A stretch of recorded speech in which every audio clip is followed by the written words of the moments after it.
listening to the Straight to Video podcast with Rob Lane. How's it going? Hope you're well. And once again, we are doing it with a brand new episode of the Straight to Video podcast. We are hot off the 4th birthday of our 80s video shop this past weekend. It was great to have special guest Simon Williamson, who played Max Rebo in Return of the Jedi, along with illustrator and poet Chris White as our guest for the day, and it was a fantastic turnout. If you made it along, thank you so much. We all had a great time, and a special thanks shout out to Alice's Baked Creations for the incredible VHS birthday cake she made, as it really was a sight to behold. Check out the video on our social media and you can get a closer look at it.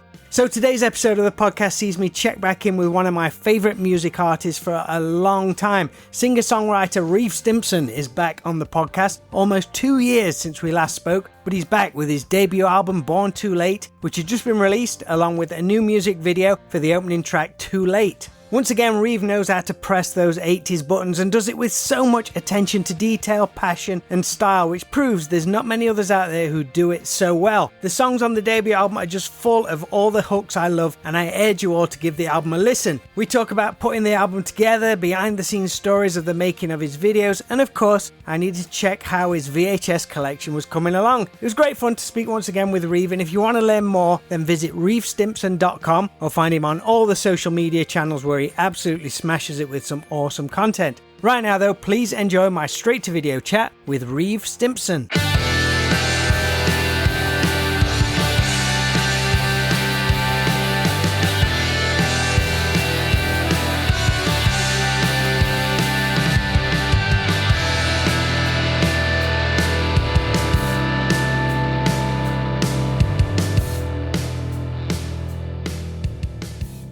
Hey. Doing it. How you doing, man? I'm doing great. How about yourself? Yeah, I'm good, Tar. Good. How's things? Things have been great. I've looked at how long it's been. I think 2024 was the last time we did this. Yeah, it's coming up to 2 years, man. It'll be 2 years in October. How crazy is that? That's wild. That's definitely pretty wild. I'm so sorry it's been like back and forth as far as like messaging, trying to get the right time, but I'm so glad we could make this work. Yeah, definitely, man. Definitely. It's great that you're so busy. Can't complain about that. Grateful to be busy for sure. Sweet. How's your day going so far? All right. So far, so good. Got some good writing done this morning, and social media has taken up about 3 hours of this morning as far as just, clipping up different parts of songs and stuff to post and all that. I'm trying a lot of trial reels now on Instagram. 20 trial reels a day. Do you know much about trial reels? I don't. That's the first time I've even heard it mentioned. Oh, okay. Wow. So like on Instagram, before you post a reel, you can select that it's a trial reel at the bottom, and it only goes to people who are not your followers. And it doesn't show up on your page either. So it's like you can flood Instagram without it flooding your page. How long's that been a thing? I think it's been about a year, but I've seen a lot of people find a lot of growth with it. I mean, if you can post 20 videos a day to people who aren't your followers, but I do 3 videos every 2 hours. Yeah, it definitely helps. Fair play, man. Are you a fan of Gary Vee? Do you like Gary Vee's stuff? I like Gary Vee. Yeah. I'm a big fan of, him and there's another guy, Alex Hormozy. Oh, I don't know him. He's kind of like the same thing, but he gives you better like tactics and techniques on how to do the social media thing. I know Gary Vee's like, what you got to do is just got to post 1,000 times a day.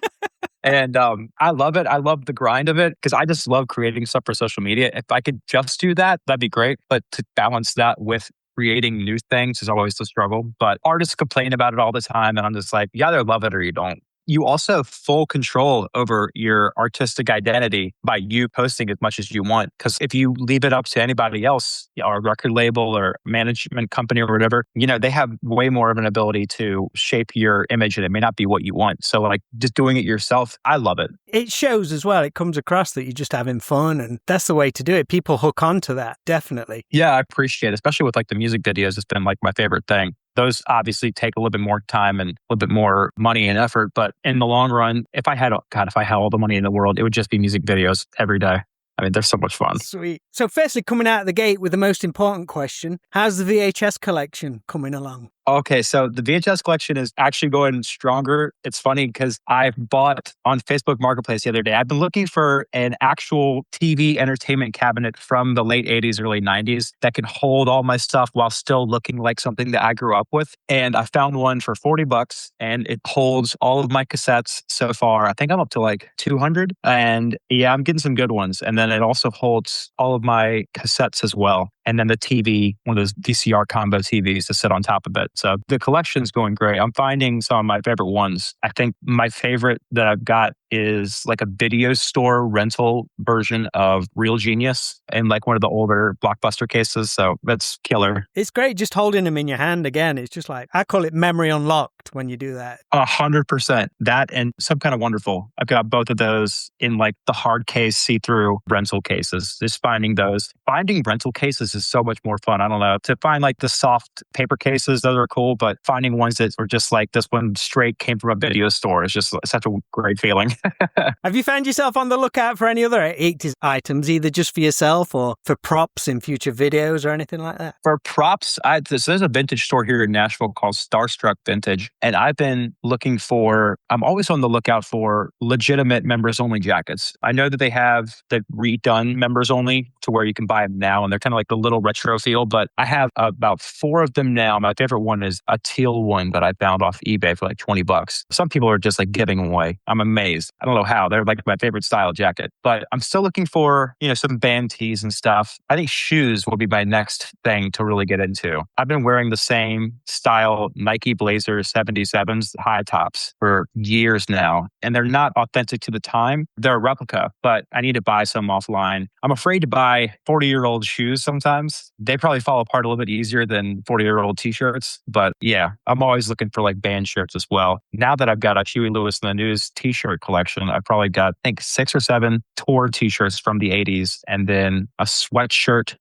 and one of those half sleeves that has like a crew t-shirt from the tour. So like the work security or something. But that's kind of like whenever someone wants to give me a gift, they're like, what Huey Lewis and the News t-shirt does he not have yet? I'm beginning to look out for bits. I don't know if you remember them or not, or you've seen them, like the Sony Sports range when they did Walkmans and stuff like that, but they're all yellow. It's like quintessential late 80s. And I had the Walkman, and I'm like, there's this entire range, which looks amazing. Is it the one that's got like the handle at the end, kind of like the small beach boombox? Yeah, that's one of the range, yeah. Okay, yeah, I've seen those. I would love to get one of those. It just looks great. It's my favorite like 80s. I love all the 80s, but my favorite time is like maybe like 87 to 89. That's when everything for me kind of peaked. So that's kind of smack bang in that time range. I completely agree. I think that it's so funny that a lot of people, what they consider to be like archetypes or the color schemes of a lot of 80s stuff is actually it's definitely late 80s, but a lot of it's really early 90s. Like a lot of people attribute like Saved by the Bell colors to like the 80s, but that's a very 90s thing. But yet I love the yellows and the pastels. Like I definitely need to find one of those Sonys as well.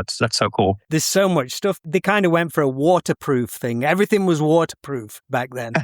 Check it out. It's nuts. It goes for crazy money though, as everything's starting to do. Oh, I bet. Congrats on the release of the debut album, Born Too Late, which is just banger after banger, start to finish. It was great to hear all those songs together after getting to know a bunch of them over the past couple of years. How tough was it to put a track listing together with some songs that have been around such a long time alongside newer songs? Was you more excited about the newer songs, or did you have to kind of step back a little bit and think what's going to work with the flow? So the last 4 songs came out within about the last year. The last 2 specifically were just for the album. But it's funny because so many people who are just now finding my music video and my new 2 songs have never heard of the original like 6. And so as an independent artist, a lot of people kind of want to view you as having the same ability as people who are artists in like the mainstream to be able to just put out album after album and stuff. But that really isn't the best way to do it right now. It's kind of like, if you don't know who I am, which I'm not at a point where people do know who I am. So it makes sense to put out one song at a time because I can really focus my marketing and advertising towards one song. But I found that with putting out this new album, this debut album, that so many people were like, oh, I didn't know that you had other songs. So all the people that are just finding these last 2 songs are just now realizing I've got more songs. So it's a great way to push these older songs. I've gone through the learning process of really how to create an album, but also how to release an album because so many people have an expectation of, you have a song, you release. And it's taken me a while to learn the process of,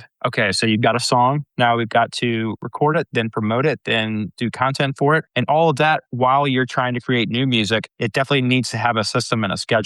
And that's why it's taken me this amount of time to put together a full debut album because there's the touring aspect, there's the merch aspect. With merch, it's like, all right, well, you've got your songs. Well, you have to wait 4 months for vinyl to come back. so many different things. I'm really glad that I went through the process of it and it did take as long as it did because I know that right now I'm starting album 2, which is going to come out next year. So it's great to know how much I have to plan ahead of time and how much I have to have in my pocket before anybody sees what I'm working on. Are you assembling a team or do you have go-to people or is it still like 95% Reeve Stimpson and then whoever else you can rope on board? So my dad is family manager, does a great job. It's like, just trying to help out with whatever he can. I, sent him some books on learning the music business and stuff, and he does a really good job at helping me find the ability to record or all that stuff. But for the most part, I work with the same producer for all these songs. For advertising and for video stuff, I do most of that myself with the exception of like working with a director and a director of photography. I just have a fun time being able to be the one to like pick the people because I really do love the work that I've seen of the people I choose to work with before I work with them. For example, the reason why I chose my producer for music, because I heard a song that he produced for an artist that just came across my Spotify. And I was like, man, I love the way that this band has their stuff. So I reached out to them, got in touch with the producer, and that was history. Same thing with my music video team. I saw an artist named Spencer Sutherland. He did a video called Alive. My fiance, she showed it to me. She's like, you should look at this video. And I love the way it looked. And I tried to find music video creators in Nashville that could do the same kind of quality. And I was like, no one's really doing that. And so I reached out to them. They were in LA. And the same thing, just was like, I want you to do what you did to them for me in a more 80s lane. And we've done 2 videos together. And I think we're going to definitely make more for the next album as well. But yeah, for the most part right now, unfortunately, it's me. Because I'd love to get somebody involved as far as the biggest thing for me would be touring. I'd like some additional help as far as, booking some gigs and stuff. Take a little bit off my plate when it comes to that. But I love being able to handle everything else. I like doing it like the way you're doing it, where you're almost getting people involved who you're a fan of their work. So it's almost cool for you to work with them and then you're showcasing them as well. So it all helps, I think, when it's that kind of way of going about it. I totally agree. Yeah, I love getting to work with just great people. And I've become friends with my producer and the director of photography. And, we talk quite a bit whenever we get a chance. We'll call each other up. So it's good. I like creating relationships with people that I know that, yes, there may be times where they're not available to work on stuff. But for the most part, I'm probably going to be working with them for the long run. How's the response been to the album so far? Because it's just digital release now, right? Right now, it's just digital. I've already ordered vinyl. So that's the next thing to come up with a cool, front and back. I'm really excited for everybody to see. And also, I'm going to do a limited run of cassettes as well. But the reception's been great. I'm really happy with it. I've found that there's a good mix between the Gen X crowd that grew up with that style of music, but also, people in their 20s, early 30s who are really digging it as well. I'm just so happy that so many people, for songs like Back to the Future or One Night Stand, I have people message me and be like, for Back to the Future, they're like, this song is actually what I'm going through right now. Thanks for helping me get through this divorce. And I love getting messages like that. Not that I love hearing people get divorced, but I love hearing, that people can relate to something I've written because I wrote that as I was actually going through a divorce. And so it's good to hear other people emulate with that. But the reception all around has been great. My favorite things have been the fact that people are really liking the catchiness of the choruses and stuff. And that's something that I've tried to make myself into my own lane in comparison to some other artists who are kind of doing the same thing. I will say this, as far as reception, one of my favorite things to get is when a mom messages me and says, my kids love your songs so much. I had one woman the other day, she was like, my son came up to me and was like, play the Right Down the Middle song, Mom, my Over Me song. It just brings a smile on my face. Some parents will actually send me videos of their kids like dancing to the music. So yeah, it makes my day. I was surprised that was the closing track on the album. I had to stagger them in order so like if you had already listened to the other ones, it gave you an excuse to like have to go through the rest of them. Most people had listened to Over Me. I think it was at the time it was my most streamed song. And then I think Back to the Future followed it. And now Too Late is my most fastest streaming song. Because last time we spoke about getting the running order correct on a tape. So you needed the tape turner. So Over Me's a good one to be the last song. So it makes you want to start the album again. Exactly. Yep. It's funny. I think I started the album off with Too Late. I have to remember what the track list order is, but I made sure to if you already heard the other six, you'd have to skip through the other ones in order to get through to the new songs, and then you'd find the new songs. How was the album release show you did at the end of May back in your home state of Virginia? That was killer. I was so happy with the reception and the turnout. Obviously, with the hometown show, I'm from the Richmond area originally. It was great to see a lot of familiar faces and stuff. I had guys who I went to high school with that brought out their daughter, who was I think she's 5 or 6 now. And she was just right in front of the band, just dancing up and down. So that was great. I had someone fly in from Washington State, which literally polar opposites of the country, just to come see it. And I think we sold about 200 tickets for the album release. So I was very, very happy with that, and made me really, really happy because,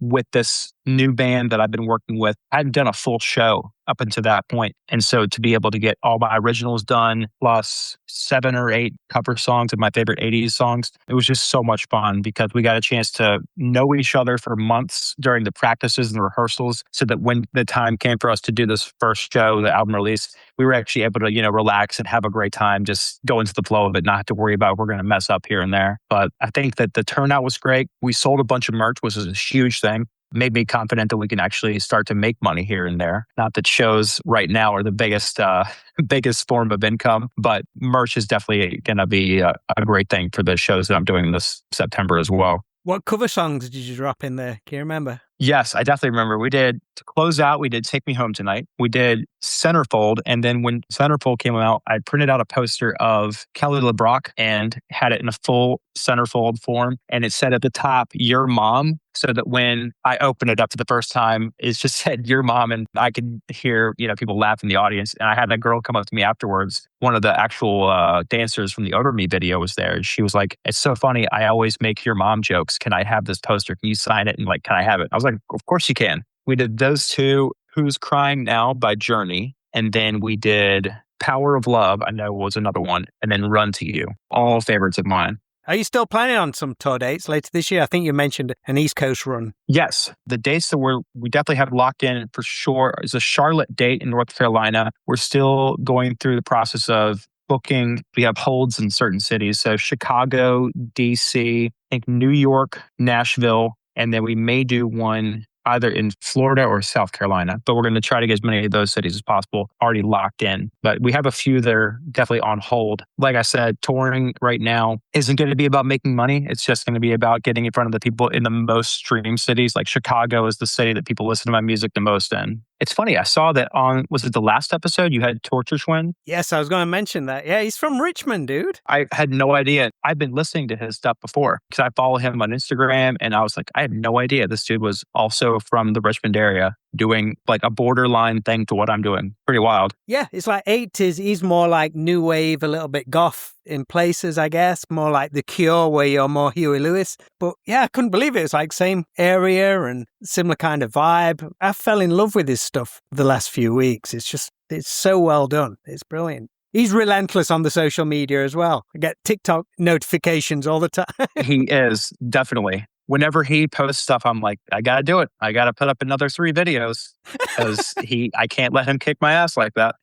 Are you on each other's radar? We've spoken on Instagram a couple times. I didn't realize he was from Richmond, but he was doing a show in Richmond. I was talking to him about coming out to the show at one point, and I was actually looking for someone to join me on the build for the album release show. And I think he couldn't because he had, I think it was within the same amount of time. You can't do a show when you book with a booking company. Sometimes you can't do a show within a certain amount of miles within a certain amount of time because you don't want to pull from the potential to buy tickets when you could be giving it to the place you already have a contract with. But I'd love to do a show with him. This kind of works into what I've been thinking about for the future, about doing a potential 80s prom night as a concert, getting 3 or 4 artists like me, him, Josh Daly, somebody like Ollie Ride. I think it'd be a really cool ticket for sure. Just artists like that together. But I'd love to work with him or do some kind of show in the future. I think he's a super talented guy. Big Tom Petty fan as well. He loves his Tom Petty. I didn't know that. Another thing we've got in common. There's got to be something in the water in Richmond, Virginia. When is the time frame for your tour? It's coming up soon. It'll be the middle of September. We're going to start to announce the dates here pretty soon. But yeah, the middle of September, trying to book a few more after that. But the big goal right now is to get on a tour with an artist for the spring and summer of next year. Kind of just showing that we can bring people out is a big thing. If you had a choice, who would it be? Go for broke. Right now, it's The Strike. The Strike. Oh, nice. And they're the most realistic. We've talked about it in the past, and they had already booked their 2 openers for this tour that they're on right now. One of them is a band I love as well called Kids That Fly. But The Strike would be the best because I know that their audience is pretty much the same type of audience that I've got.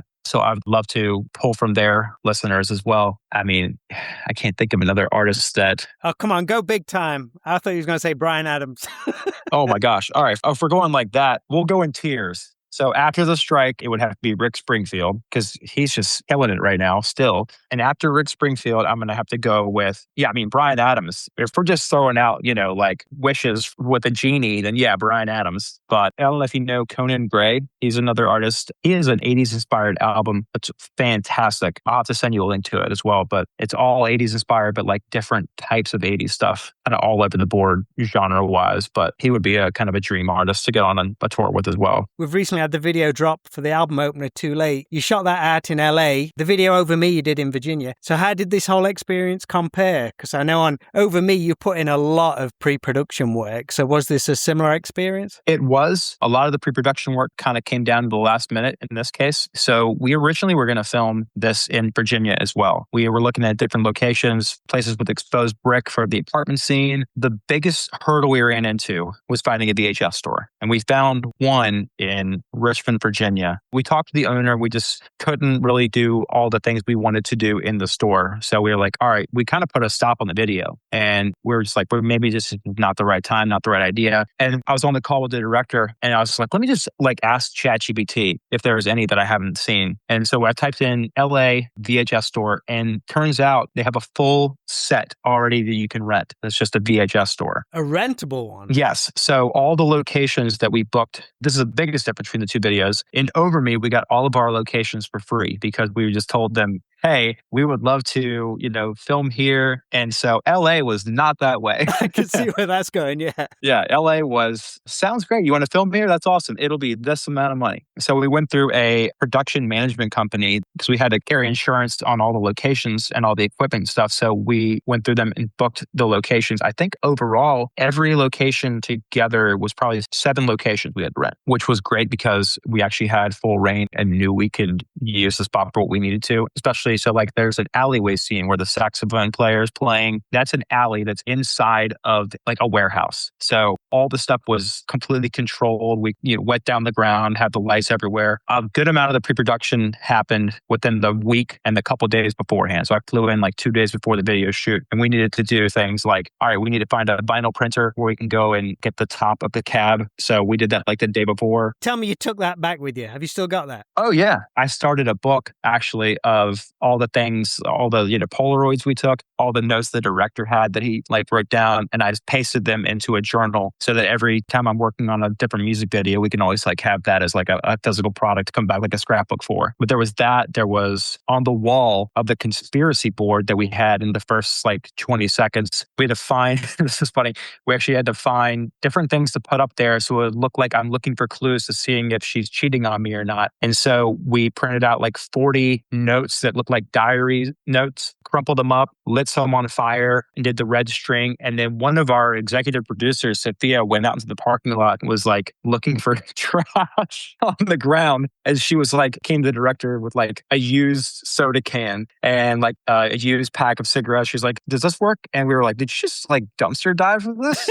She was like, yeah, this looks like it's authentic. And I think she went out to her car and found some documents and stuff. And we all put that up on the wall. So everything we found has a purpose. But yeah, the pre-production was great. I don't think that anything was too crazy. We didn't have any big dance numbers or anything like that we had to work on. So we had enough time to do it as well. I think it was over the course of 4 days total that we did all the shoots, but they knocked it out of the park. I was so happy with the result. Do you like being out in Hollywood and places like that? Is it somewhere you feel comfortable or you're still kind of finding your feet out there? I was definitely still finding my feet. I'd never been to California at all in the first place. And being from Virginia, it's kind of you hear urban legends about what California is like. I didn't dislike it. I thought I could see why people love being out there. But just like Nashville, I could see myself easily being lost in, loving the place more than loving what I'm supposed to be there for. Like in Nashville, a lot of people come here and then it just kind of becomes a more social thing and they forget they wanted to be here for music in the first place. And then, so many years go by and then you're like, oh, I guess I forgot about being a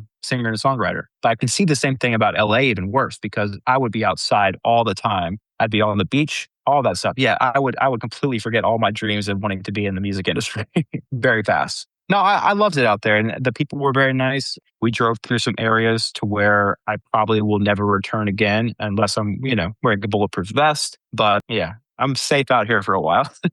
Any movie locations? Did you spot anywhere or get shown anywhere? We went to Burbank, which is where they did some Back to the Future stuff. So that was pretty cool. My director has a Jeep, and it was really cool to have the top off in the great weather. And he drove me past the Burger King where Marty McFly grabs the back of the truck and pulls out that. And we drove by some directors' houses. I think one of Spielberg's places. Him and I are both huge Spielberg fans, and he drove me past that. We also went to, I think, Mulholland Drive, and then the spot where they filmed one of the main house scenes in the movie Training Day as well. He was just driving me around. He was like, yeah, they filmed this here and that there. I'm like, damn, this is incredible. I'm a movie buff. That was very cool to see. You mentioned the video store in the new video. That's obviously a lot of fun. Did you use any specific references for that, or was that how it was set up? Because the logo is kind of like the family video style logo. Was that already there, or was that something you guys put in? So that was already there. The only thing that we did was, the only thing we were really allowed to do too, was kind of replace the VHSs that they already had with our own. So my director did the art for the 4 videos that were all custom. There is 3 that are kind of the sad tapes that are, it's not going to work out, it's over, buddy kind of stuff. And those are all based off of ideas. Like one of them is Say Goodbye, and it's a guy holding up a TV instead of a boombox. He did the artwork for that. And then the one where it's kind of an optimistic one that I grabbed, the name on the top right is my fiance's name. Yes, we try to throw in like a bunch of references and stuff, but I think that one was based off of like just an 80s blockbuster action kind of flick, just throwing in as many generic ideas as possible. Is that the one, It Will All Work Out? That exactly. It's very Chuck Norris looking. Exactly. Yeah. I think that he tried to make me look pretty good. I have to give him more credit. I'm going to say that the guy on the cover is based off me for sure. I also really love the video for your earlier single, Here in Heaven, with the late night compilation video clip in there, that was super clever. I mean, are you old enough to remember them? Oh, yeah. When I was growing up, like I think Saturdays, I would spend the night in what we call the computer room in my house. And that was where we had just the one computer. And there was also a couch.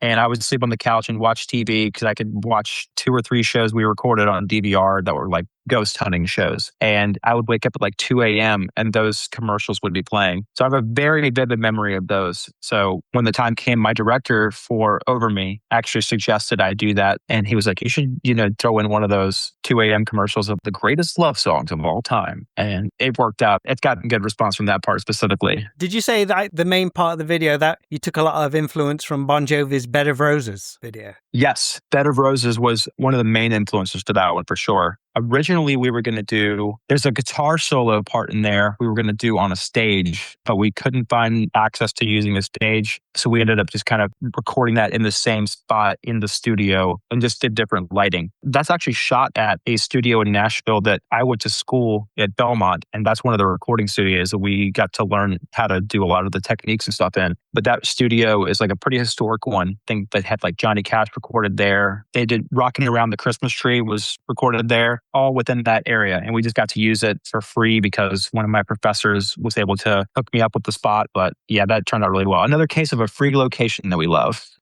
You mentioned it before. You really nail the look of your videos. They have just enough modern sheen, but the attention to detail is second to none. I've seen a lot of bands and musicians, whether they're on the budget, I don't know, but they try and do it, but they kind of miss the mark a little bit. Now, I don't know if that's because of the team they use to film it. Perhaps the musicians themselves have got the good idea, but we just need a video crew. Come in and just do something like this. But yours always seem to nail that. Where does your attention to detail come from? Is that something you've always had as you grew up and things have got to look just right? I appreciate you saying so, because I think that from what I've seen on social media is a lot of people try to compress the 80s into 3 or 4 different things and think that a lot of people are growing up with Stranger Things thinking that that was the entire 80s.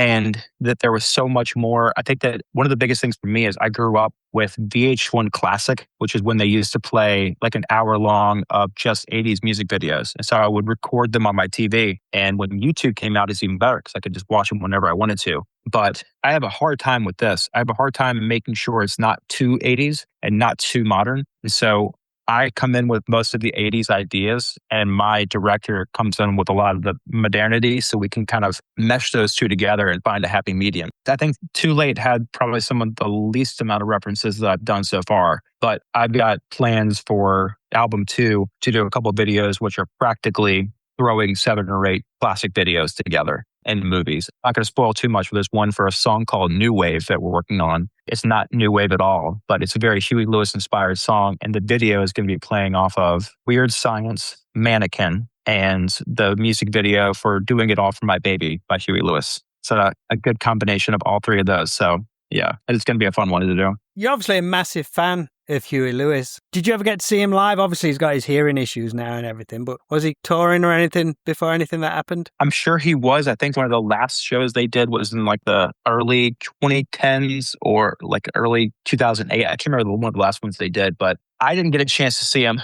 I would love to meet him just in general. I've got a weird problem with my left ear. I think it's TMJ related where I can't hear as well out of my left ear, especially when I'm singing. And he got his start in music. A lot of his big hits came out when he was turning 30. And so we're very close to the same age about like when we're like the music starting out. And I've always used him as like a musical hero of mine. I'd love to meet him. I've gotten a chance to know and meet with the guitarist's son who lives in Nashville. So Chris Hayes, his son Ben lives in Nashville, and I got a chance to meet them both. Chris was doing like a guitar clinic for free. It was like a 1-hour thing where people could come in and just ask questions. And there was maybe like 40 people there. I was so surprised. I was like, you guys like not know who this guy is? But I was like, thank God more people didn't come out because I got a chance to, actually ask them questions about the music videos that they did. And a lot of people ask questions about the songwriting process. But there's like an hour-long video that they recorded, and it's all up on YouTube now. So they'll show like me asking the questions and other people. But I'd love to meet more members of the band. I've gotten in touch with Bill, the drummer, over email. I sent him the Over Me video. But yeah, if I could just get them all involved and to make a Huey Lewis the New Song with me, that'd be great. Have you got a favorite Huey Lewis album? Is it Sports? In Sports, yeah. I mean, I know that sounds kind of cliche, but Sports is by far the best album. I like 4. I think there's some good stuff on there. You can't beat Sports. It's probably one of the top 10 best albums of all time, in my opinion. I was actually listening to an interview with Huey Lewis just the other day with, I don't know if you listened to his podcast or not, but Michael Rosenbaum, who was Lex Luthor in Smallville. Yes. He's got an amazing podcast, and he had Huey Lewis on that, and that was a great interview. It was really, really good. Have you listened to the whole thing? Yeah, it's awesome. Okay. I saw it on YouTube. It's in my Save to Watch Later playlist. I definitely want to watch it. I've seen a couple episodes before, and you're right, he does a great job with interviews and stuff. Smallville was one of my favorite shows, yeah. He's like just openly a massive fan, which is great. I love it. He has no shame. I love that too. That's so great because I don't hate when people pretend they're not, but I mean, how could you not? I mean, like no matter what level you get to, there's certain people, even if you get to like a celebrity status, I'm sure the celebrities are like, there are still celebrities to them. I never want to meet my heroes. I'm like a firm believer in that. But 2 for me are like McConaughey and Tom Cruise. And so if I ever get to meet them, I'll probably have to decline. Like, sorry guys, I don't have time. What Tom Cruise VHS are you missing? Last time we spoke, you was on a mission to try and get as many Tom Cruise movies as you could. Are you still missing some? I think the only one that I'm missing, well, I don't have Legend. That's a collectible tape over here, so it sounds like it's a collectible one in the States as well. I think it is. Yeah. Do you have a copy? Yeah, we got one eventually. I think the only one that other than that is The Color of Money. Okay. Have you got The Outsiders? Got The Outsiders, yep. Got The Outsiders, a couple different Risky Businesses. All the Right Moves? All the Right Moves. That was a great find. I love that one. Cocktail, Top Gun. I think I've got some of his 90s stuff too. The Firm. Days of Thunder, I can't get enough of that movie. But yeah, I've got the majority. I think all the rest of A Few Good Men. But yeah, he's like one of my favorites in general. He'd be a cool one to meet, though. I'm pretty sure that would be a good one. He comes across great. Well, and McConaughey does as well. Both of them come across great in everything I've seen. Yeah, in different ways, for sure. Cruise is more like, I love that he has such a big love for just the process of movies in general. Like, it's just so fun to watch somebody still love doing what they're doing. after, accomplishing everything you can accomplish in movies in general. And he just like still loves to do it. Yeah, he's definitely a role model as far as the work ethic and just the love of the process itself. So McConaughey and Cruise, are you a Tropic Thunder fan? That's funny. Like of the movies that they've been in, I wouldn't put that as my McConaughey or Cruise movie. Oh, it's amazing. Especially not Cruise. But yeah, that's a wild movie in general. That's one of my favorite comedies that came out in the 2000s. It's like one of the cases of they haven't made a good comedy since kind of movies. But yeah, that's hilarious. Have you seen the behind the scenes footage of it with Downey Jr. where he literally stays in character? Is that like that they threw it at the end of the movie as well? Is that the one? No, this is like really like home video footage where he's in his hotel room and drawing on people. And it's amazing. It's all on YouTube. I'm writing that down as well. Yeah, you're giving me a good list. Yeah, there's so much great stuff, man. It's a rabbit hole for sure. I'll definitely check it out. Yeah, I'm going to watch that as soon as we're done. Reeve, thanks for chatting with me, man. I'll let you go and enjoy the rest of your day. Of course, man. Thank you so much for having me again. It's been awesome. I know it's been too long since the last time, so we'll definitely, hopefully we can do it again.